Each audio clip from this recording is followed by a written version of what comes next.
The Air Force's use of Trump hotels predates his presidency, but still highly problematic.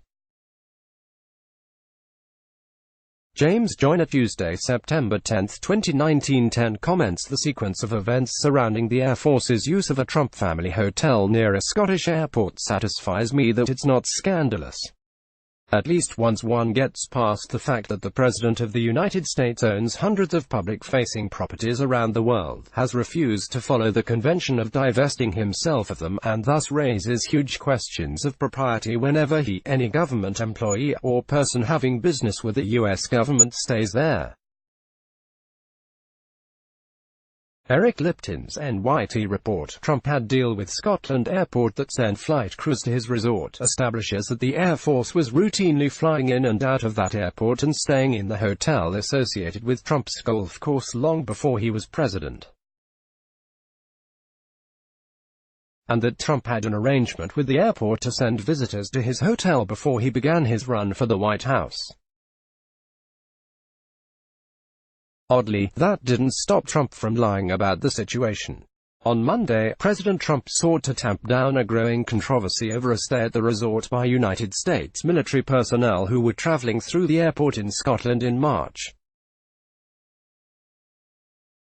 First on Twitter and later speaking to reporters at the White House, he said he was not involved in any decision to put an Air Force flight crew at the resort, known as Trump Turnberry. I know nothing about an Air Force plane landing at an airport, which I do not own, and have nothing to do with, near Turnberry Resort, which I do own, in Scotland, and filling up with fuel, with the crew staying overnight at Turnberry. They have good taste.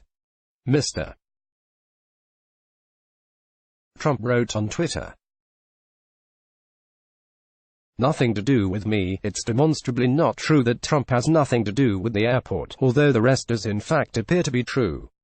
The government records, released through Scottish Freedom of Information law, show that the Trump Organization, starting in 2014, entered a partnership with the airport to try to increase private and commercial air traffic to the region. As part of that arrangement, the Trump Organization worked to get Trump Turnberry added to a list of hotels that the airport would routinely send air crews to, even though the Turnberry Resort is 20 miles from the airport, farther away than many other hotels, and has higher advertised prices. But, you say, the Trump Organization is bigger than Donald Trump. Alas, Mr.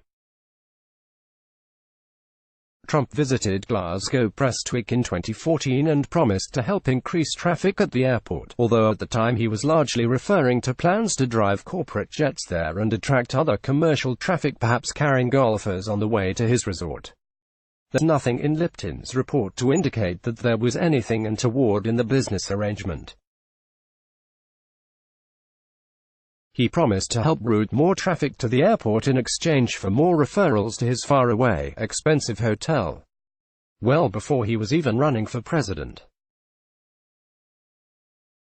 And the Air Force, seemingly independently and coincidentally, was starting to use the airport more often and was among those being referred by the staff to Turnberry. Starting at some point in 2015, well before anyone would have reasonably foreseen a conflict of interest. Fast forward to the recent scandal, it was through the arrangement with the Pentagon that a 7-person United States Air Force crew ended up staying at the Trump Turnberry in March. An Air Force C-17 military transport plane was on its way from Alaska to Kuwait when it stopped at Prestwick overnight to refuel and give a crew a break. A crew, which consisted of active duty and National Guard members from Alaska, was charged $136 per room, which was less expensive than a Marriott Properties rate of $161. And both were under the per diem rate of $166. So, while the crew was staying at a very expensive luxury hotel, they were getting an excellent deal. Less than the government rate, which is likely unavailable overseas. Even aside from the weird arrangement between the airport and the hotel, they may well have decided to stay there given that it was significantly cheaper than the Marriott.